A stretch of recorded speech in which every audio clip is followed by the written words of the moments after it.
When a toddler reaches the age of 2, they get a really bad rap. They're suddenly labeled as being in their terrible twos. But what's really happening at this time period? The reality is that it's at this time period where that toddler is starting to realize that they are not you, that you are not one person. So as they're realizing that they are in fact a separate identity, physically and emotionally, they need to start testing their boundaries. They need to figure out, well, where do I end? Where do I begin? And now that this is me, like, what can I do and what can I do? And so they do things like use a word that parents don't like, a very short word, but they use it a lot. And that's the word no. Suddenly, rather than doing everything so compliantly, they want to have a voice. But what happens if that child is being raised in a family system like a narcissistic family system, where the caregiver views that child as an extension of themselves, no matter how old that child gets? Or a family system where there are people battling addictions, and there's a lot of enmeshment where boundaries aren't clear. Well, if you're a child and now you're starting to be yourself, you're starting to actually, these are like the first moments in your life when you're testing out your authenticity. If you're yelled at when you say no, if you're shamed, if you're severely shamed for expressing your voice and your opinion, toddlers get impatient, toddlers act selfish, toddlers voice loudly when they don't like something. They cry, they have a temper tantrum. If you are shamed to a degree that it's not safe for you to express yourself and you shut down, this can cause so many challenges in adulthood. And that's what I want to talk about today. I want to talk about how childhood trauma, when you're forced to stifle your voice in childhood, how it affects you emotionally, how it affects you when you become an adult, how it affects your relationships, and how it can even have physical side effects. Okay, we're going to talk about all of that. So without further ado, let's dive in. In childhood, for the first 7 years of a child's life, they are really just downloading information that forms their subconscious beliefs. And those subconscious beliefs are the template through which we live and create our life. Okay, so if during those first 7 years, you are constantly ridiculed when you have your own voice, you are constantly shamed for expressing an emotion, if you are punished for having a different opinion, if you are shamed for doing something you love, then during those 7 years, you wind up with some really, really disempowered beliefs. Beliefs like, it's not safe to share my perspective. My job is to stifle myself to make other people happy. It's bad to say no. Being authentic is dangerous. I'm not safe being me. So these become your subconscious beliefs. And if you're living in an environment where your caregivers are every day reinforcing these subconscious beliefs, right, in subtle ways, then they become so automatic. They become your default beliefs. You don't have to try to not say no, right? It's just natural. And as you grow up, you might think that this is your personality, when the reality is that these are your coping skills. And so let's move into how this affects relationships when you're an adult. If these beliefs were formed in your childhood, then you can look at a lot of your relationships, not just your romantic relationships, but even your friend relationships, and even how your work relationships, the pattern of your work relationships, let's say, okay? And you'll notice that in those relationships, there's not a lot of reciprocity. Okay, remember, if you were taught and conditioned to stifle your voice, then you make life all about the other person. Your perspective is less than in your mind, and everyone else's perspective is up here. And so that carries out when we show up like that, as this is our belief, we actually teach people, my voice and my opinion is here and yours is way up here. And so people may not respect your perspective. They may not want to listen to you, because here's the hard part. This is the really, really hard part, because in the beginning, we can understand how in childhood, toxic parenting or unhealthy family dynamics can create a stifled voice, right? A person that just shuts down, because obviously the child is going to feel like they have to do that just to keep themselves safe. But when we really start to examine it and how it affects our relationships when we're adults, it's a little bit painful, because we start to see where now we are stifling our voice, even though we don't have to. And the reason is because those subconscious beliefs in childhood, because they were reinforced so often and they became our default, you do it automatically without conscious awareness. You fall into behaviors like people pleasing, like stifling your voice. You're afraid to speak up. You're afraid to rock the boat.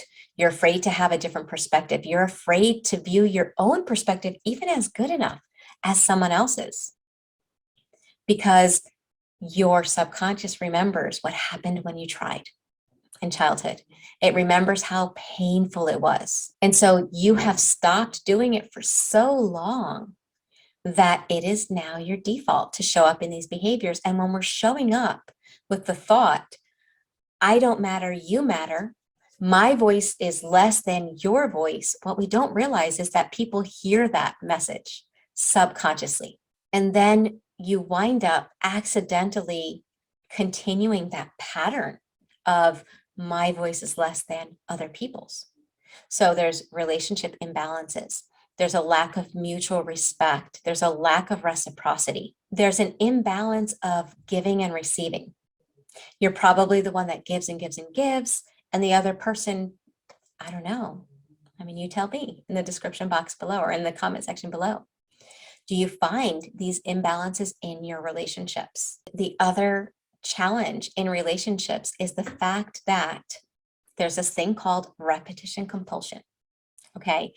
And what it basically states is that there is almost a compulsive need to heal from whatever unhealed wounds we had in childhood. And it's an unconscious thing. We're not really looking for people to help us to, heal that old wound. We're really not on a conscious level. But when you understand trauma and you realize that trauma gets stuck in your nervous system, you understand that you may not be looking to have someone help you to heal that wound, but your nervous system is. It's kind of a way that it goes about trying to process and release what is stuck inside of it. And so as a result, your nervous system will notice people that are similar to the person that created the wounds in childhood in the first place. And this is a weird way that this happens, how this wound gets woken up sometimes in relationships. Let's say you're with somebody that you think cares about what you have to say. You're like, no, they actually listen to me. Finally, somebody that listens to me. And then suddenly that person stops that behavior. And all of a sudden they pull back and they're not wanting to listen anymore. And let's say they do this a couple of times. It's almost like hot and cold. That intermittent behavior can feel familiar to the intermittent behavior in childhood where things weren't safe. There was always this imbalance. There was always this conditional love in childhood. Or you were loved if you were a certain way. If you were quiet, if you stifled your voice, you were loved. So your nervous system detects that there's a similarity there, and your nervous system will kick on. You will feel like an emotional push to want to chase that relationship. This is a toxic relationship, but your nervous system says, hey, this is similar. Maybe this time we'll get it right. Maybe this time you'll be enough and they will see that your voice matters and they will show you that you matter. So that's what can happen from a wound like that. Another way that this wound will show up in relationships is because this came from your parents, right? And it's been so long that you've been in this subconscious programming that, you have to stifle your voice. Not only is your voice stifled with others, but it also causes a stifling of your inner voice as well. Because you put so much effort onto what other people say and you put their perspectives here and you put your perspectives here, there's a separation within that takes place as well. And it's why people struggle with trusting their gut. Some people will say, Michele, I don't have a voice. Some people in my coaching practice will tell me, Michele, I don't think I have an inner voice that is there, that is, helps me to have that self-connection. Because it's been stifled for so long that it's almost like the volume is so low down on it. And when we don't have an inner voice that guides us, we're susceptible to external people guiding all the time. Now, it's nice to have external people that you can trust and that you can share things with, but we all need an inner GPS. We all need that. We're born with it. We're created with one, and we should have one as well. Not having one would be similar to somebody flying their plane, but instead of having their control system, they're on the phone with the radio tower, and the radio tower is telling them every step to make. Well, can they do that? Yes. But does any pilot want to have to be guided like that? Isn't it better to have their system operating and running? Well, it's the same thing with our inner GPS as well. So let's talk about how this affects you physically. Okay. And we're going to talk about childhood trauma, having your voice stifled, and what it does to your throat chakra. Now, those are two topics that we don't tend to think go together. I loved the way a friend of mine explained it. We were talking about our chakras one day. And so shout out to you, Susan. I know you're watching. But anyway, she helped me to see. She was like, Michele, it's like our chakras are like the junction box for our energy body. So if you were to imagine your meridians like the electricity in your house, okay, you have your electrical outlets, you have your lights and all of that good stuff. Well, where do they meet to get the electricity? Where do they get their power from, so to speak? Well, it's at the main box, right? Well, this is our main box. And I thought that was really cool. I thought that was a very easy way to understand it. So my point is that we have one called the throat chakra. And when it's out of balance, because of the things that I'm talking about, it can create a lot of physical problems. Now, before I go into what those physical problems are, I just wanted to say, I remember when I first started my other YouTube channel. And in the beginning of that channel, I was still working through a lot of trauma. I was at the beginning stages of my own healing journey. I had to edit like every 3 words because I had to swallow, or by the end of the sentence, my voice would die.